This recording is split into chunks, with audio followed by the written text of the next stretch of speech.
Биз физикада номер 9 лабораториялык ишти аткардык. Биринчи кезекте муздун калыңдыгын иштенген сүркүлмө өлчөдүк. Андан кийин текшерүүчү материалдарды жыгач жана айнек үлгүлөрүн жылуулук өткөрүмдүүлүк аппаратына кыскычтар менен бекиттик. Аппарат бөлмө температурасында 600 секундда иштеп, ошол убакыт ичинде эриген сууну чогултуучу идишке түшкөн сууну мензурка менен өлчөп, масса чөйрөнү аныктадык.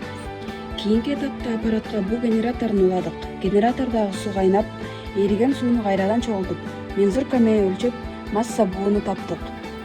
Жыгачтын масса буусу айнектин масса чөйрөсүнө барабар болгондуктан биз айнек үчүн гана масса бууну аныктоого көңүл бурдук.